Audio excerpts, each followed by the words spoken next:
Welcome to hour number 3, live right here on this Week 12 Saturday. It's college football today on SportsGrid. He is the mastermind of the college football pigskin. That is Joe Lisi. He is OK Dubs. That is Kevin Walsh. And I am Ben Stevens. We start this third and final hour of our third to final Saturday of this regular season in 2024 with a breakdown of the ACC. It is all ACC action and a compelling day for Clemson, ranked 20th in the country, on the road, taking on Pitt. Now, you'll see the number, 11.5 in favor of the Tigers. But some news this morning. Eli Holstein, the Panthers quarterback, injured last week in the loss to Virginia, has been ruled out. It's Nate Yarnell getting the start for the Panthers today. And Lisa Guy, as we look at this spread, a Clemson team that has won 7 of 8 games since the opening season loss to Georgia, a Pitt team that started perfect, 7-0, and now has dropped 2 consecutive. Where do you start your breakdown today in Pittsburgh? Well, you look at the game last week for me in terms of Clemson and Virginia Tech, right? They started slow. They get the blocked field goal. Virginia Tech takes a 7-0 lead. And then all of a sudden, the defense makes adjustments, right? They buckle up, shut down the run. Kyron Drones had a mediocre performance, about $159 through the air, and all of a sudden we saw Cade Klubnik come on in the second half. I look at this game, and again, it's not even the quarterback situation for Pitt right now. It's the mindset of Pitt, right? They were undefeated when they walked into Dallas a couple weeks ago, right? They had everything in front of them. When we win this game, we're in the title game potentially, squaring off with Miami. They lose. It reminds me of last year with Air Force, 8-0. They lose that game to Army. All of a sudden, they drop 4 straight. I'm not inclined to just jump at this 11.5. Even though it's enticing, I lean to Clemson, but I do like this 53.5 total because Yarnell's number's 196. They have to score at least 24 to beat Clemson, I believe, and I do believe Clemson can throw over the top. So give me Clemson, but I really like the over 53.5. So for me, I look at this game, and what I would say is buyer beware because it's probably hard to get a grasp on the gap between Holstein and Yarnell. Right. A lot of that is because Holstein was such a surprise, right? The freshman, we didn't know was going to come out there and, put pressure on like Marino numbers, right, in the early beginnings of his season. But I do look at this number, and I look at what we've seen from the recent Clemson numbers. I mean, this team laid 6.5 last week to Va Tech. Now, I understand the underlying situation with Pitt. If you were to tell me that odds makers don't believe Pitt is as good as Va Tech, I wouldn't be surprised by that. Not by this much of a gap with the home field advantage in favor of the Panthers in this spot. At over double digits, I have to give Pittsburgh a chance because this is where certain so I'm not a huge Narduzzi guy. Yeah. Like I think he kind of limits the ceiling, but sometimes those guys who limit ceilings, Ben, raise floors. And Narduzzi here without a great quarterback will be like, this is great. Defense, run, and that's how maybe you can stay inside this number. And that will be the test for this Pitt team because when they have been favored this year, 6 of their 9 games, they've allowed less than 24 points in all of those 6, just 19.5 points per game given up. And normally the Panthers start defensively, but in their 3 games as an underdog, they've allowed at least 27 points in all of those, giving up more than 36 points per game. And I was wrong on the Tigers last week heading to Lane Stadium to take on Virginia Tech. It was a Clemson defense that was not as strong, allowing more than 350 yards entering last week, $140 on the ground. They hold a good Virginia Tech rushing offense to only 40 yards on 21 carries as a team, just 228 total yards. Clemson covered in that game. They are 5-3 against the spread, favored in all 8 since the opening season loss to Georgia. Over in 3 of those 5 covers, but not last week against Va Tech. We'll see. That number, by the way, Joe, has dropped to 50.5. I think with the Nate Yarnell news, he was 4 of 12 last week for 44 yards, a touchdown, and 2 interceptions in the loss to UVA. There was only one undefeated team remaining in ACC competition. That's SMU. Hefty favorite at home today in Dallas, taking on Boston College. 3-score spread in favor of the Stings. Big news as well, Kev, for BC. A new quarterback, Grayson James, the FIU transfer, replacing Thomas Castellanos last week for Boston College, who was obviously not pleased with the coaching decision made by Bill O'Brien. He is now in the transfer portal. Grayson James, the signal caller for the Eagles. What does that mean for this matchup against the Mustangs today in the heart of Texas? Yeah, I'm not sure how much the BC side of it is relevant. I think SMU, for me, has been one of the more interesting teams to follow this year, where through 3 weeks of football, victory lap, got a little tired, and all of a sudden picked my head up, and this team's 8-1. I did not believe that this team making the jump to the ACC was going to be able to play at this level. And the struggle against Nevada and the loss to a BYU team, by the way, who we didn't expect that much of either, felt like this was going to be a disaster. They hit the bye. They get the full, Jennings gets the full support, and they've been rolling. That game off the bye against TCU, they scored 66. I look at this total. It should be light here. I've not played it yet, Ben, but it feels like Jennings should be able to do whatever he wants to a Boston College defense that's fell off. See, I disagree. This is one of my better bets for the day. I really like Boston College. Couple of factors. We talk about how a bye week could disrupt or be beneficial for an offense or a team overall when they're hitting on all cylinders. We saw Clemson come out flat against Louisville. I'm not suggesting Boston College wins this game, but to give me 17.5 line open up, it was like 14.5.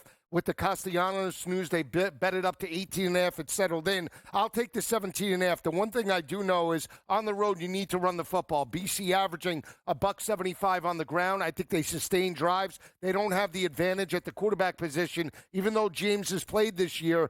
I think they could be within this number. They could force some turnovers. They're playing with house money. They have to win one more game to become bowl eligible. Give me the points, baby. I really like BC today. BC ran it a ton against Syracuse last week in Chestnut Hill. 321 yards as a team, 3 rushing scores. Grayson James, not the athlete that Thomas Castellanos is. He only threw the football 6 times last week against SU.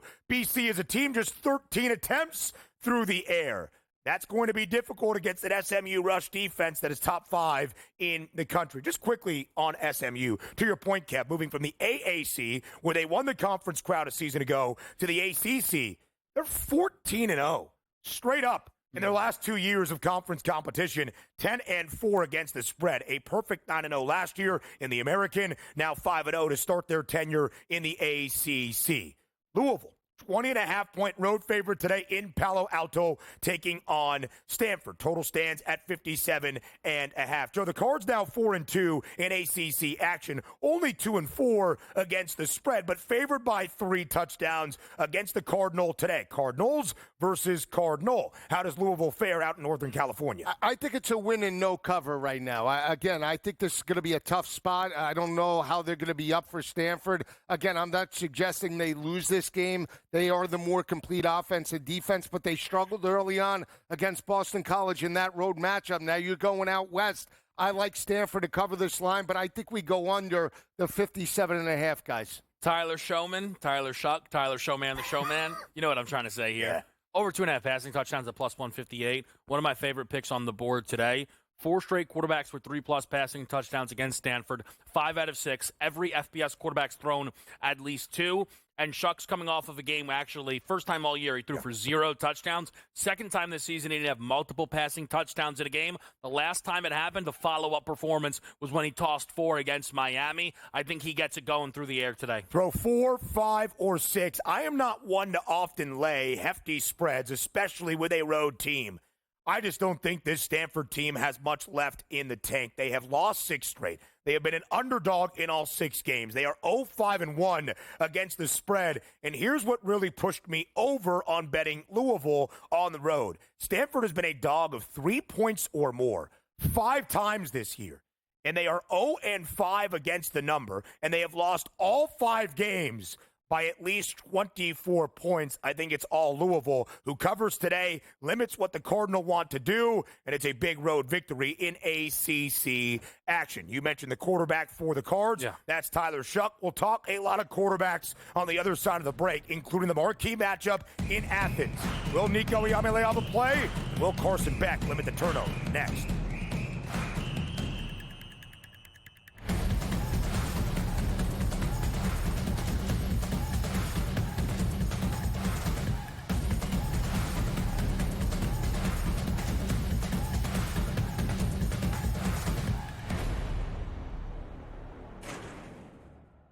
sharpest football contest show in the land. The Las Vegas Football Contest Show focuses on Circus Sports Million, Circus Survivor, and the Westgate Super Contest, handicapping the games and releasing our contest picks every week of the season.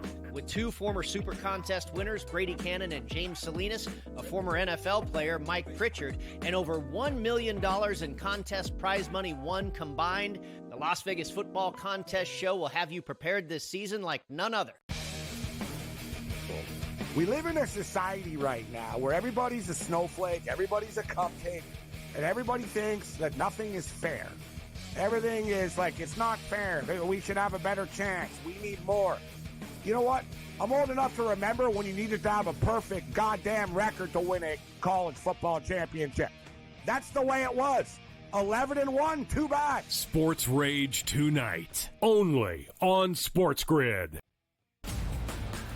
Grandma Bear, who owns the football team, probably comes in, gives a little, oh, man, you're such a good little boy out there. Congratulations, the way you coach this football team. I'm never going to fire you. Quarterly, I missed you pinching your own cheek as I was looking down and did not know we were getting. Oh, Donnie, you got such a good show there with that guy named Ben.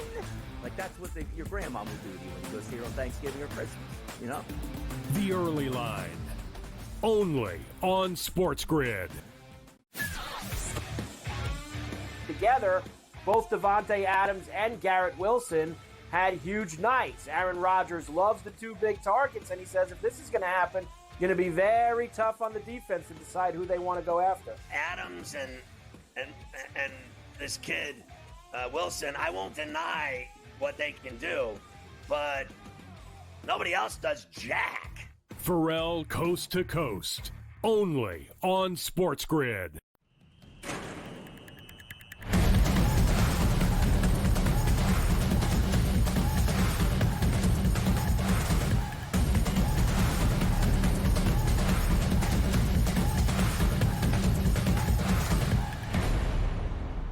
Live right here on College Football Today. It's the Week 12 Saturday slate in 2024. Now we talk some quarterbacks. We didn't get to spend too much time in our opening hour, in fact, our opening segment, breaking down the actual matchup in our College Football Today game of the week. We were talking college football playoff rankings, setting the stage and the atmosphere for tonight in Athens between the hedges. Nico Iamaleava did not play in the second half last week of the Volunteers' victory against Mississippi State. It was Gaston Moore, but Nicky Treats was pretty good in the opening half, his best production that we had seen in some time. For Carson Beck on the other side for Georgia, it's been a struggle as of late. Joe, this will be the fifth game for UGA in SEC action, laying less than 3 scores, less than 17 points. In the first 4, Carson Beck has recorded multiple turnovers in all 4 of those games. This, of course, less than 3 scores, just 9.5 in favor of UGA.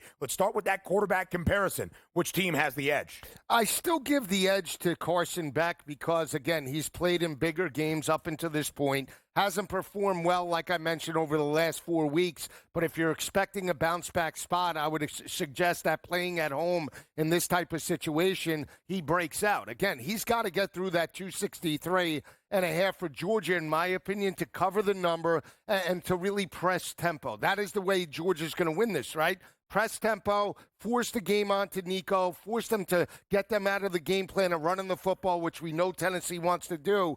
So I give the edge to Beck in a bounce-back role. But, again, Kev, he throws 185, 170. This is a game that should favor Tennessee in terms of the spread if he's in that area. Yeah, spread. Let's see, that's the interesting thing with Georgia, right? And I think this is why, there's such a point of contention. But for me, with the Bulldogs, they do not need Beck to play well even.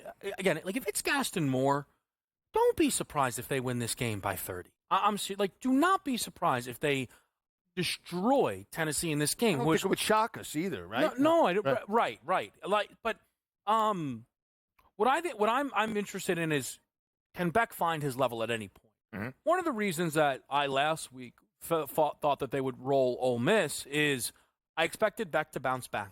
I just think he's so much pedigree about him that would eventually happen, and it didn't. And he's not been able to find that rhythm at all, and that's the concern to me still when it comes to Georgia winning a championship. But the reason we have not seen Georgia not look the level of everyone else in the country. That is my honest opinion.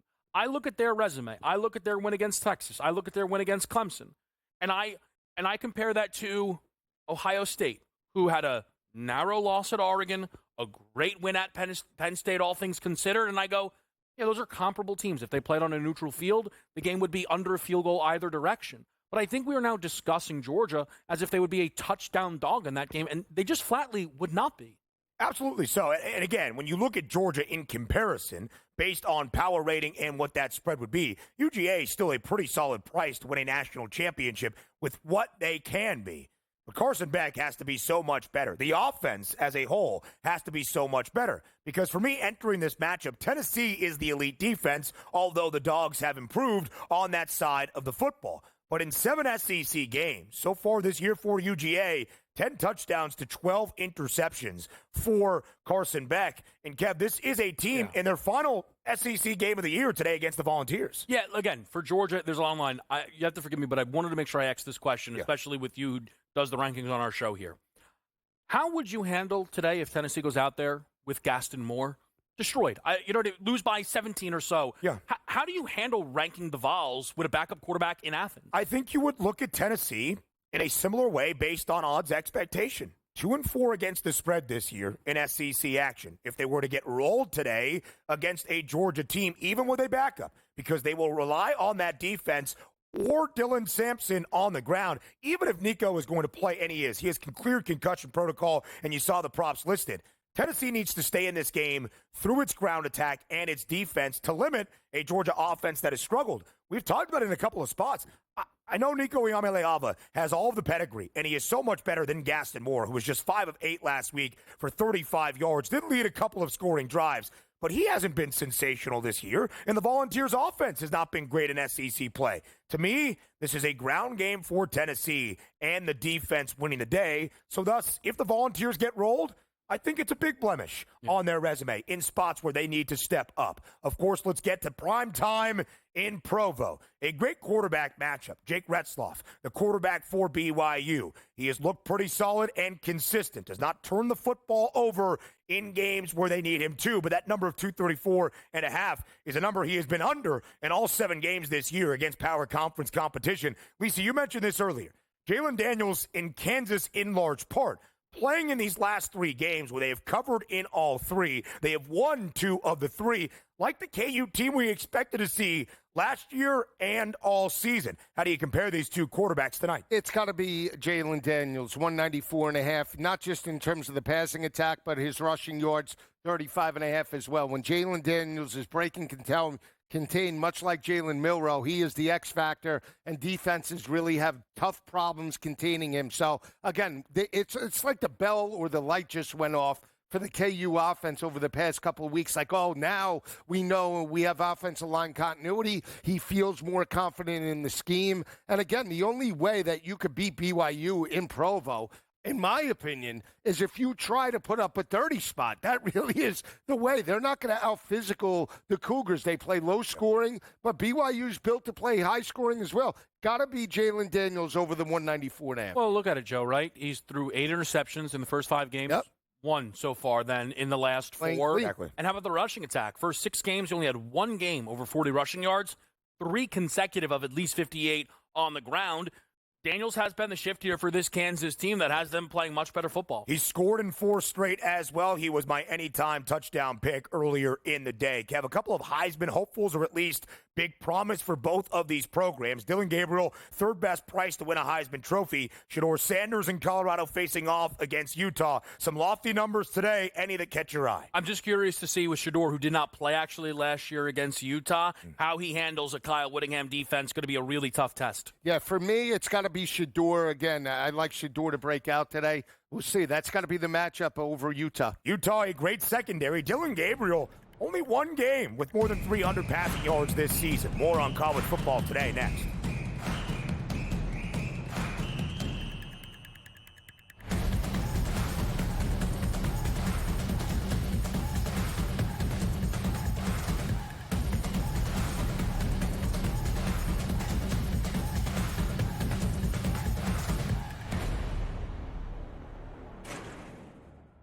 The sharpest football contest show in the land, the Las Vegas Football Contest Show, focuses on Circus Sports Million, Circus Survivor, and the Westgate Super Contest, handicapping the games and releasing our contest picks every week of the season. With two former Super Contest winners, Brady Cannon and James Salinas, a former NFL player, Mike Pritchard, and over $1 million in contest prize money won combined, the Las Vegas Football Contest Show will have you prepared this season like none other. We live in a society right now where everybody's a snowflake, everybody's a cupcake, and everybody thinks that nothing is fair. Everything is like, it's not fair. We should have a better chance. We need more. You know what? I'm old enough to remember when you needed to have a perfect goddamn record to win a college football championship. That's the way it was. 11-1, too bad. Sports Rage tonight, only on SportsGrid. Grandma Bear, who owns the football team, probably comes in, gives a little, oh, man, you're such a good little boy out there. Congratulations, the way you coach this football team. I'm never going to fire you. Totally, I missed you. Pinching your own cheek? As I was looking down and did not know we were getting... Oh, Donnie, you got such a good show there with that guy named Ben. Like, that's what your grandma would do to you when you go see her on Thanksgiving or Christmas, The Early Line, only on SportsGrid. Together, both Davante Adams and Garrett Wilson had huge nights. Aaron Rodgers loves the two big targets, and he says if this is going to happen, going to be very tough on the defense to decide who they want to go after. Adams and this kid Wilson, I won't deny what they can do, but nobody else does jack. Pharrell Coast to Coast, only on SportsGrid.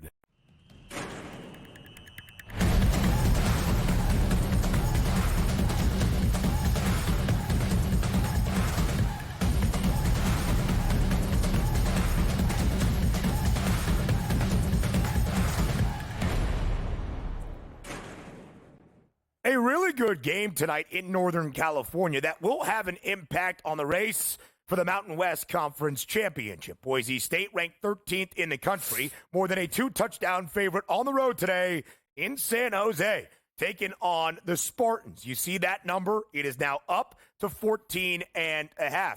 And, Kev, it's also a time to highlight two great individuals in the group of five. Of course, Ashton Jeanty, still a Heisman frontrunner. Last week, back over 2 Bills, 209 yards and 3 rushing touchdowns, but a close win for the Broncos against Nevada. The leading wide receiver in college football in terms of his receiving scores, 13 of them, that's Nick Nash playing for SJSU. You mentioned it in the GT Fiti TT Liti, that if you respected the premise of that wonderful segment, you might look at San Jose State to win outright today. How come? Yeah, so I look at this spot here, and we've not seen Boise on the road a ton this season, but when we have, there's been some danger. Their first 2 games were on the road. Georgia Southern, at one point in that game, actually had a fourth-quarter lead. Oregon ended up winning that football game. Obviously, that's like the best thing on the Boise resume, but nevertheless, it was on the road, and it was a loss. Against Hawaii, that game was actually very close. In the fourth quarter, Boise was only up by 6 points in it. They ended up being able to pull away, and then you take a look at their game against UNLV, where they trailed entering that fourth quarter. So that's 3 out of the 4 games on the road. Boise's not looked the same. I also think while Ashton Jeanty has had himself this incredible season, I think there could be something to the fact that Boise, man, it's such an interesting tightrope to walk where you want to give them all the workload, get them a chance at a Heisman. But have they started to overuse this kid a little bit, right? We saw UNLV and SDSU keep him under 5 yards a carry. I know we got to 6.1 last week. Yeah. Man, still 34 totes in that game. San Jose State is, along with Boise and UNLV, are the onlys that are under 4 yards per carry allowed. And Nick Nash is one of the other kind of mid-major skill position darlings. So I think that the Spartans can score with them here. And I believe this number shifted to 14.5, at which point, man, 2 touchdowns and then some.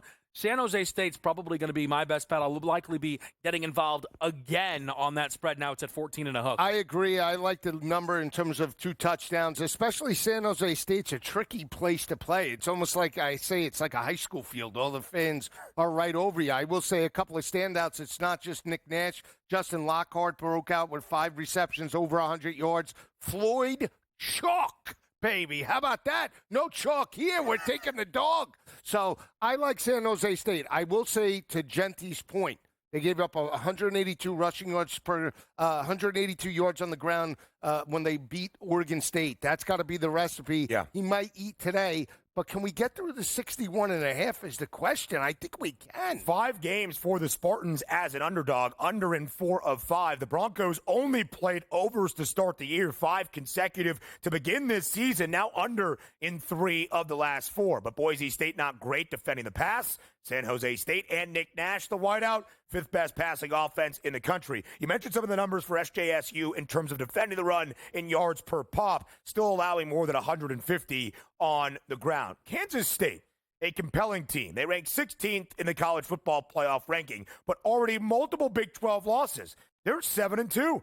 Arizona State, also 7-2. The Sun Devils have covered in all 7 wins, even last week without Cam Scatteraboo, who is one of the most exciting dual-threat running backs you will see in the country. 7.5-point spread, Joe, today in the Little Apple. K-State favored. Can Arizona State keep it close? They can. I love the job that Kenny Dillingham has done with Arizona State. Young-minded coach. He just very disciplined offense and defensive lines. The rushing attack, it's Scatteraboo, but really, too, the offensive line, unbelievable in terms of just wearing down opposing defenses. So this is the matchup. You know, K-State's still pretty solid in terms of the front 7, but I think they can win this game. I do feel they have a speed advantage on the perimeter, playing well. As long as they run the football effectively, work off of play action, I almost made this my going for the loot over Arkansas, but I like Arizona State today. I see a game like this, and I can only think about, man, how has Gundy not been fired? I mean, Scottaboo with nearly 300 yards of offense last week against that team. So far, they are winless in Big 12. No, because he gets scot-free now because they're not on the show because they don't deserve to be on the show. They don't deserve to be on any show, so I put him back on the show. That's good. I cannot believe how bad they are. I look at this game, actually lean towards the over at 51.5. I think there's some juice within this game. Great. Also, Arizona State's definitely going to be favored next week against BYU, just so everybody knows. Yeah, that will probably be how the odds do see it. Scatteraboo back at practice, 177 scrimmage yards in 5 of the 7 games he has played this year. More on college football today. Our betting cards next.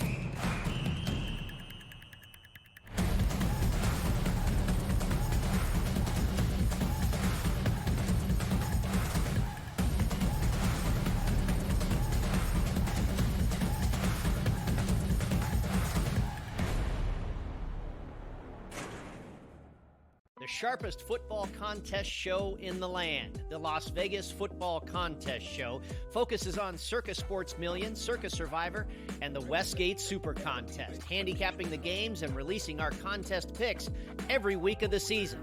With 2 former Super Contest winners, Brady Cannon and James Salinas, a former NFL player, Mike Pritchard, and over $1 million in contest prize money won combined, the Las Vegas Football Contest Show will have you prepared this season like none other.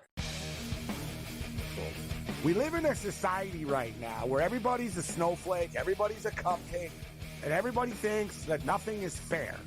Everything is like, it's not fair. We should have a better chance. We need more.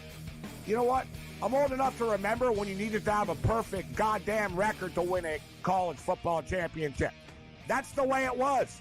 11-1, too bad. Sports Rage tonight, only on SportsGrid. Grandma Bear, who owns the football team, probably comes in, gives a little, oh, man, you're such a good little boy out there. Congratulations, the way you coach this. I'm never going to fire you. Totally, I missed you pinching your own cheek as I was looking down and did not know we were getting. Oh, Donnie, you got such a good show there with that guy named Ben. Like, that's what your grandma would do to you when you go see her on Thanksgiving or Christmas, The Early Line, only on SportsGrid. Together, both Davante Adams and Garrett Wilson had huge nights. Aaron Rodgers loves the 2 big targets, and he says if this is going to happen, going to be very tough on the defense to decide who they want to go after. Adams and this kid, Wilson, I won't deny what they can do, but nobody else does jack. Pharrell Coast to Coast, only on SportsGrid.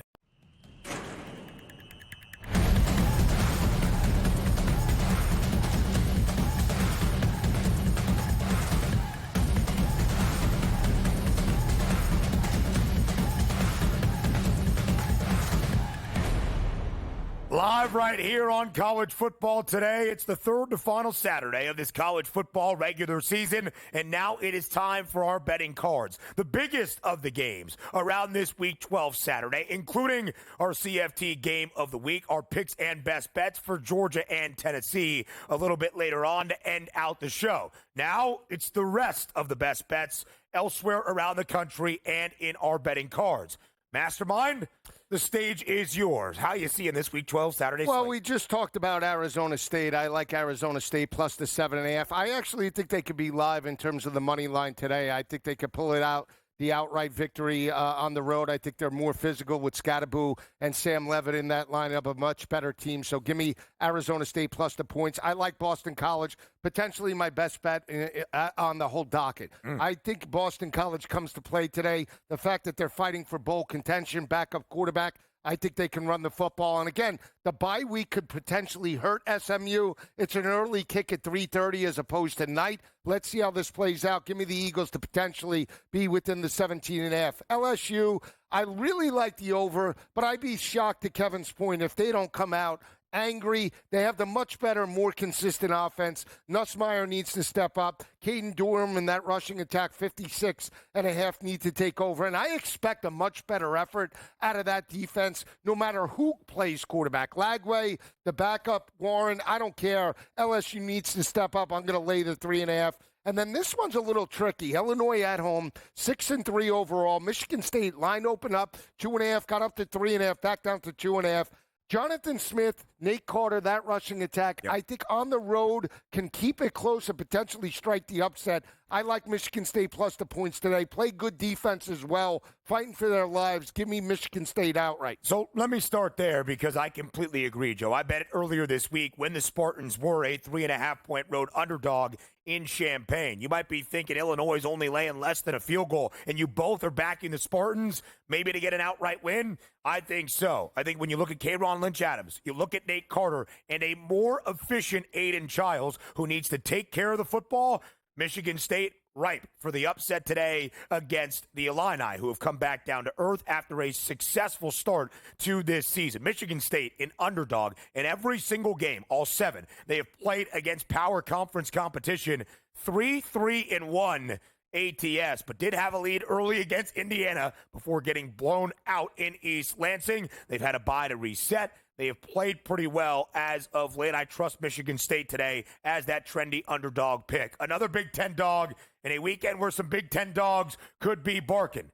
Nebraska, bet it earlier this week at 9.5. It is now down by 2 points, plus 7 and a hook. USC has not been great this year. We know that. 2-5 straight up in Big Ten play, 2-4 straight up, and thus against the number as a favorite in Big Ten competition. Nebraska only an underdog twice this year.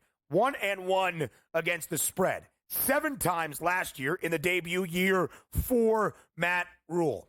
They needed to make an offensive change. Marcus Satterfield wasn't cutting it. I think Dylan Raiola is talented enough, smart enough in terms of his football concept knowledge to take a new offensive system and a new offensive coordinator in Dana Holgorsen and figure things out. Nebraska plus 7.5, 8.5, 9.5, and as I told you, and go for the loot outright. Do not often bet large favorites, especially on the road.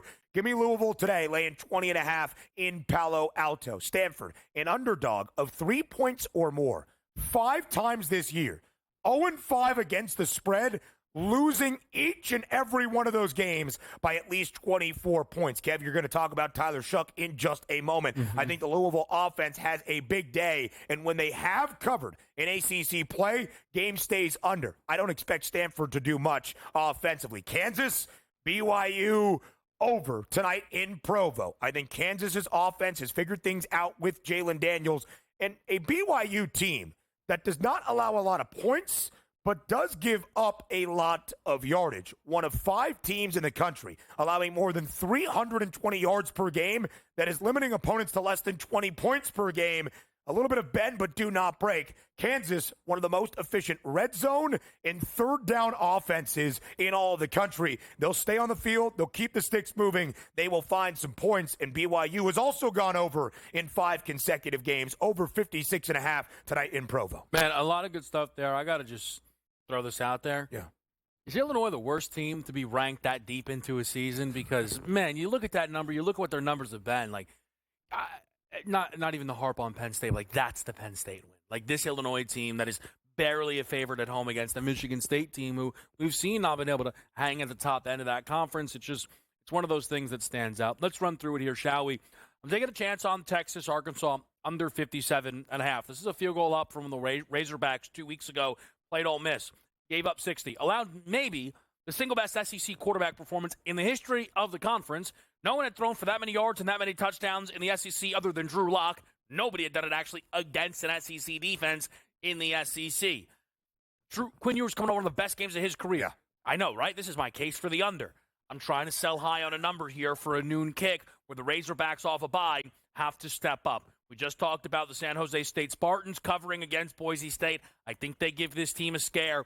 Boise State, I don't think as dominant as the ranking that they are getting suggests. San Jose State has some juice on their own right. At home, 2 touchdowns is just too many. Taking a chance with Pittsburgh, catching 11.5. I understand it's a backup quarterback here, but Narduzzi defensively should give Klubnik some troubles there. We've seen Cade look a little bit, back down to reality last 2 games, a loss against Louisville and then on the road against Va Tech. I think Pittsburgh can lean on the defense here to give themselves a chance against Clemson at home. And then lastly, it is the showman, Tyler Shuck, show me the money, over 2.5 passing touchdowns. That's a plus 158 juice. Stanford's secondary has allowed 4 straight quarterbacks to throw for at least 3 passing touchdowns, and 5 out of the last 6. Every FBS quarterback has thrown at least 2 touchdowns against them. Shuck's coming off of a game of 0 passing touchdowns against Clemson. Just the second time this year, he didn't have multiple passing touchdowns in a game. The other time that happened, he followed it up with 4 scores against Miami through the air. I think Ben's spot on with Louisville looking like they should be able to roll. A Cardinals team who is sneaky, weirdly important to the college football debate landscape, as they are the best win Miami has, maybe the best win SMU has, one of the better wins that Notre Dame has. Shout out Louisville. Can't beat anybody other than Clemson, but that's all they needed to do to lift everybody else up. And that's a part of it as well. It's one of the reasons the Big Ten takes some flack for their strength of schedule. 4 teams in the top 5, nobody else. But Missouri's hanging on to the top 25 for the SEC, and a really good South Carolina team. We'll talk about that game in just a matter of moments. I'm very excited by the game in Fayetteville between Texas and Arkansas. I believe a noon kick. Yes. Noon Eastern kick there in the old Southwest Conference rivalry. 80th all-time meeting, Lisi guy. But the last time they met in 2021, it was Arkansas laying it on a ranked Texas team in Sark's first year in Austin. Just the second meeting between these two in the last decade. Yes, and they shut down Bijan Robinson in that rushing attack. They ran all over Texas in that matchup. I think it does come down to the rushing attack of Arkansas in this game. We saw them sort of being taken out of their game plan by the tempo and Jackson Dart's success. Texas is going to try to do the same thing, but I still like the Hogs. They're catching an extra point. Just double down here on Arkansas plus the 13.5. 12.5 up to 13.5 right now. To your point about Quinn Ewers, game he needed last week against Florida at home. 333 yards, 5 touchdowns. But that is the only over the Longhorns have played in SEC action, under in the first 4. Arkansas's defense has regressed from where they were earlier in the year. But, Kev, when they have been covering numbers, they also went under in their first 4 SEC games, booked as an underdog. Can't wait for San Jose State and Boise State as well. 2 great names to know. Ashton Genty still in the Heisman conversation, and Nick Nash. 1,153 receiving yards, second most in college football. The only guy with more than 10 receiving scores, he has 13. Now our best bets for the biggest games of this week 12 Saturday. Next.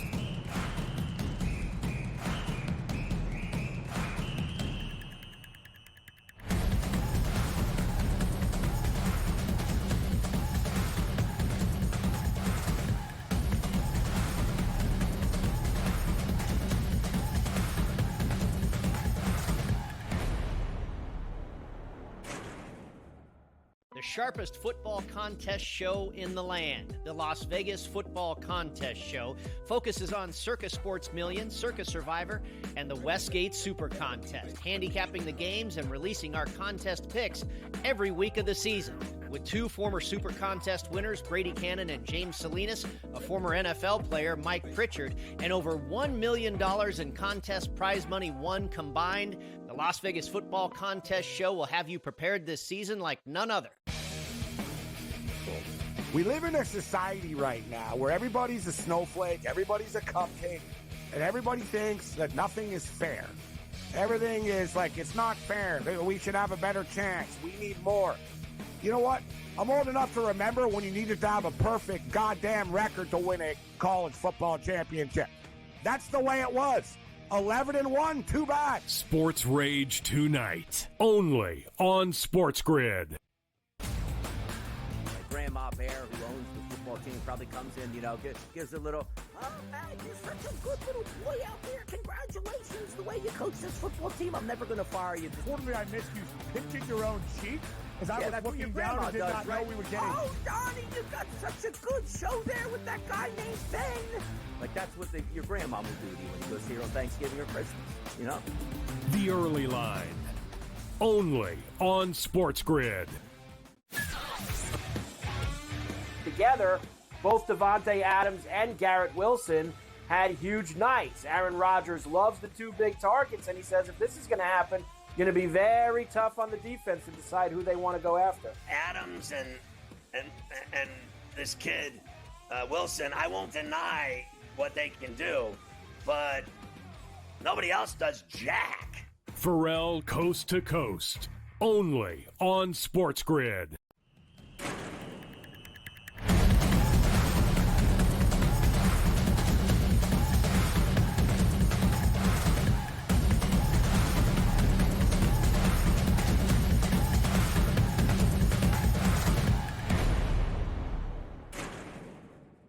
Our third to final Saturday of this 2024 college football regular season, we take you all around the country for the biggest games of the Week 12 Saturday slate. Kevin Walsh, Joe Lisi, and Ben Stevens are big game best bets, and they start early. A Big 12 battle in Boulder, noon Eastern kick, 10 a.m. Mountain Time, local there in the Rocky Mountain State. A Big 12 matchup between the preseason favorites. That's Utah. They've lost 5 straight for their first time as an underdog last week against BYU.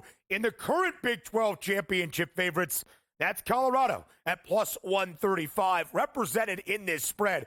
13.5-point number, Lisi guy, in favor of Deion Sanders and the Buffs. I do just want to say some quarterback news for Utah. Cam Rising, out for the season. Brandon Rose, who started last week in the Holy War, out for the season. Isaac Wilson, in illness, out. Luke Batari, the grad for Utah, who played twice last year, including against Colorado, is going to be the starter. Joe, it's why this line is now 2 touchdowns and a 43.5 for that total. How do you see it? I still take the points with Utah. Again, they won that game last year, 23-17. That was at home in terms of Rice Eccles. I think they run the football with Bernard, shorten the game, and I'll rely on that third down defense. 23% in terms of holding opposing offenses. Give me the Utes. I don't think they win, but 13.5 is way too much for me, Kev. I just want to say my applause. First person I've heard. It's why you're great at what you do. Make the point that if I would have told you Colorado-Utah was featuring the Big 12 favorite, about 0 people would have thought that meant Colorado was favored to win the Big 12 at this point in the season. Correct. I mean, it's just incredible to think about where these teams are versus where they were supposed to be here. I'm on Utah as well, though, Joe. We're seeing it the same. I guess maybe the only difference is I think they're live. Man, Whittingham has been incredible at getting to a bowl. He's the type of coach I think it matters to. I don't think it matters to everybody. It really does, right? Half my guys aren't going to play anyway. For Whittingham, I think that matters. And I think Deion has a lot of respect for him. I think the noon kick gets weird. Yeah. I understand that could be a little bit more difficult on Utah than Colorado. But if this total stays inside 43.5, there's not as much room to extend here. I really think Utah wins or covers this game. I think they could win. And that's really in the comparison here. Utah keeps this game close by keeping this total under that is dropped by a point from where it was yesterday because of a great defense in terms of what they can do, but also a rather porous offense. Utah under in 7 of 9 games, averaging just a little bit above 22 points per game, which is their number. They have scored 22 points or less in their 6 Big 12 games so far this season. And the reason I'm going under is not just Utah's defense. It's Colorado's. I did not expect that to be the case. 53% of the plays opponents are running against CU's defense on the ground this year. 349 total rush attempts for Colorado's opposition. Everybody knows the Buffs are susceptible to the run, except per carry, only 3.89 yards per pop. 7 sacks last week. 11 tackles for loss against Texas Tech. This Colorado defensive front is getting it done. I stay under 43.5, 44.5 was that number yesterday. And just quickly, 2017, the last time Colorado had won at least 7 games in a regular season. 2017, also the last time that Utah had lost 6 games at least in a regular season. Has not happened often, just 3 times in the 2 decades Kyle Whittingham has been a head coach in Salt Lake. All right, next game up as we keep on rolling here throughout the country today. It's a big one in the American. 8-2 Tulane taking on 7-2 Navy, who bounced back, Kev, after dropping 2 straight,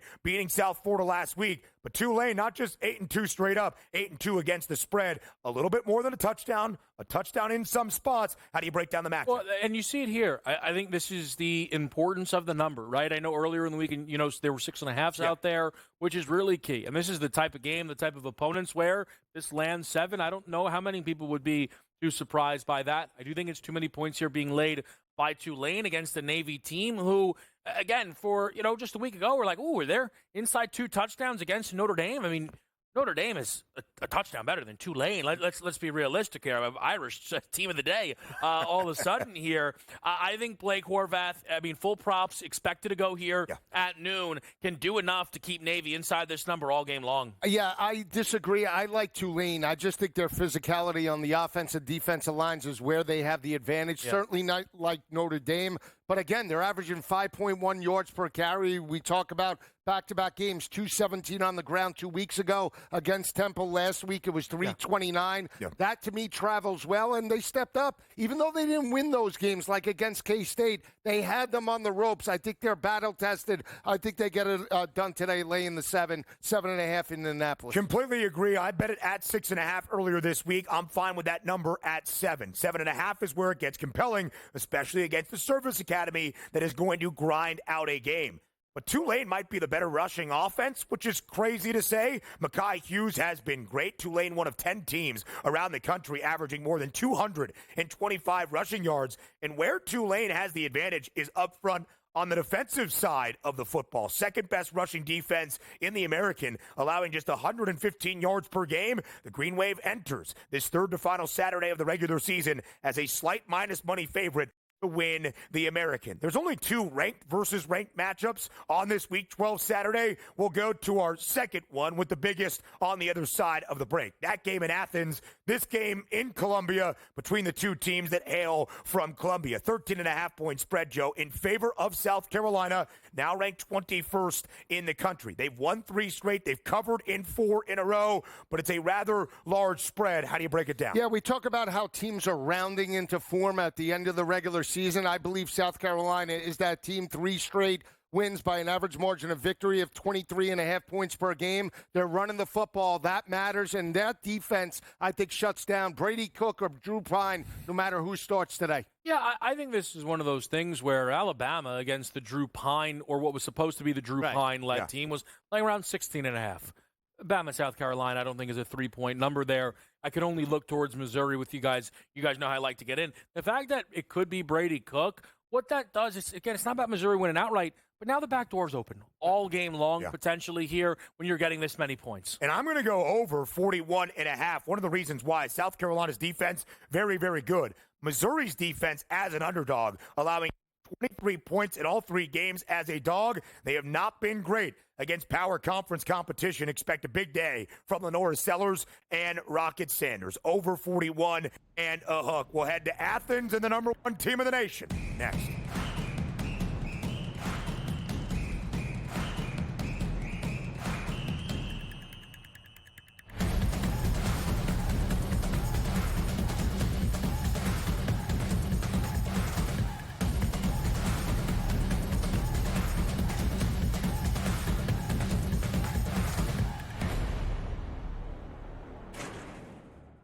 The sharpest football contest show in the land, the Las Vegas Football Contest Show, focuses on Circus Sports Million, Circus Survivor, and the Westgate Super Contest, handicapping the games and releasing our contest picks every week of the season. With two former Super Contest winners, Brady Cannon and James Salinas, a former NFL player, Mike Pritchard, and over $1 million in contest prize money won combined, the Las Vegas Football Contest Show will have you prepared this season like none other. We live in a society right now where everybody's a snowflake, everybody's a cupcake, and everybody thinks that nothing is fair. Everything is like, it's not fair. We should have a better chance. We need more. You know what? I'm old enough to remember when you needed to have a perfect goddamn record to win a college football championship. That's the way it was. 11-1, too bad. Sports Rage tonight, only on SportsGrid. Grandma Bear, who owns the football team, probably comes in, gives a little, oh, man, you're such a good little boy out there. Congratulations, the way you coach this football team. I'm never going to fire you. Totally, I missed you pinching your own cheek as I was looking down and did not know we were getting. Oh, Donnie, you got such a good show there with that guy named Ben. Like, that's what your grandma will do to you when you go see her on Thanksgiving or Christmas, The Early Line, only on SportsGrid. Together, both Davante Adams and Garrett Wilson had huge nights. Aaron Rodgers loves the two big targets, and he says if this is going to happen, going to be very tough on the defense to decide who they want to go after. Adams and this kid Wilson, I won't deny what they can do, but nobody else does jack. Pharrell Coast to Coast, only on SportsGrid.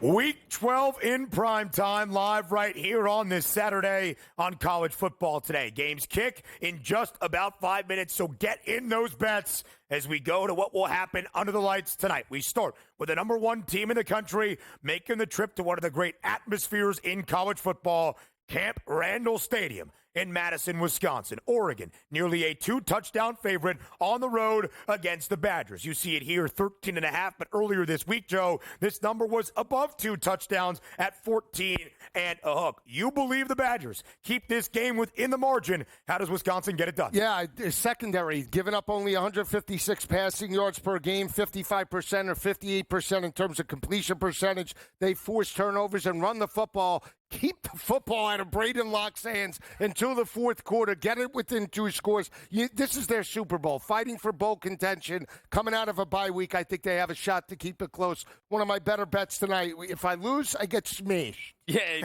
I would. I don't think this is their Super Bowl. This is not their best chance to get a 6th win. No, but not looking at it like that. Number one team comes to Camp Randall. That's viewed at as a huge game. And Fickell does need something to put in the resume that is marquee, not just the wins against Nebraska and the Golden Gophers. What I will say, though, the main thing I disagree with is the Wisconsin secondary. It's because the Big Ten is still providing a ton of terrible offenses, and the few that this team has seen in Wisconsin, it's not gone well. Between Miller Moss, Jalen Milroe, and Drew Aller, they've allowed 8.2 yards per pass attempt there. And Dylan Gabriel then would need to throw the ball 32, 33 times to get there, something he's done in 5 out of 7 Big Ten games. Also, last game, first time he didn't throw for 200. The last 2 times he didn't throw for at least 250. He followed up with games of 291 and 341. Classic bounce-back spot for Gabriel here. Only one 300-yard game for the Heisman Trophy contender that is Dylan Gabriel, perhaps in their most important, at home, of course, in Autzen against Ohio State. Kev, I went back through 6 years of college game logs for Dylan Gabriel to see if he had ever thrown the ball 30 times as he did last week against Maryland for less than 300 yards or less than 200 yards. No, in the long college career. I expect that bounce back as well. People keep telling me Wisconsin's keeping this game close. I still have yet to see how. 1-4 against the spread as an underdog with their only cover and outright victory on the road in Piscataway against Rutgers. This is the 3rd time this year Wisconsin has been a 2-touchdown underdog. They have lost both of those first 2 games by at least 17 points. Why am I still talking? Over 51.5, yeah. Uniform game, scale, 1 out of 10? I mean, this feels like this is going to be a new gorgeous. Like yellow unis? He doesn't like yellow unis. I think it's going to be good. Is that I'm on the other side. I tell you what, how about red everything? Pants, helmet. The red versus the green. They don't have red helmets. They can. Oh, colorblindness. Is it not? Are they not wearing? I don't know what they're wearing. He knows what it is. Who's colorblind? I am. Red, green, colorblind. You didn't know that about me. Let's talk about what will happen in our game of the week here on this Week 12 Saturday on CFT. A top 12 tilt in Athens tonight. This number moving slightly, 8.5 now in favor of Georgia. Between the hedges and under the lights, Kev, as we look at this monumental game, can Georgia bounce back with a big victory? Yeah, I think they can. I would look to lay the 9.5 here with the Georgia Bulldogs. I do want to emphasize, though, I didn't feel right to put it here, but really I like Georgia. I'll bet Georgia. Yeah. Nate Frazier, anytime touchdown. I know it's minus 150. It should be minus 300. He or ETN had scored in 6 consecutive games. ETN is out. Team total's 28.5. Also, Georgia's offense, you want to talk about a bounce-back spot here? Coming off a game where they scored 10. Look, Vols are up against it. It's why I think the 9.5 makes sense. I don't trust it. I know it's supposed to be Nico. It's just college football's still weird. No matter who the quarterback is, I don't think it's going to be a great day for Tennessee. I think it should be a really good day for Georgia. Well, series perspective, Georgia has won 7 straight. They've won the last 4 by 22.4 points per game. They have the edge at quarterback, even though he hasn't played as consistent. Playing at home, I like Georgia minus the 9.5. Also like Lucky, and I like Frazier, 72.5 rushing total. Vols have given up back-to-back 140-yard performances. Perhaps the better back in this game is Dylan Sampson, minus 122 hit Pater, 20 rushing scores this year. There's been a couple of times this season where Georgia has entered an SEC matchup. It's not the best defense on the field. In my opinion, that's the same case tonight. In the previous 2, last week against Ole Miss, on the road in Austin against Texas, where Georgia needed to display that defensive brilliance, total stayed under. I'm going under 46.5 because whether it's Nico Iamaleava, and he is expected to play, clearing concussion protocol, it's Tennessee's defense, top 5 in the country in scoring and total, and Dylan Sampson, that if Tennessee is going to stay close, that's how they do it, under 46.5. He is Joe Lisi. He is Kevin Walsh. I am Ben Stevens. That does it for us today on College Football Today, live on SportsGrid. Week number 12 starts right now.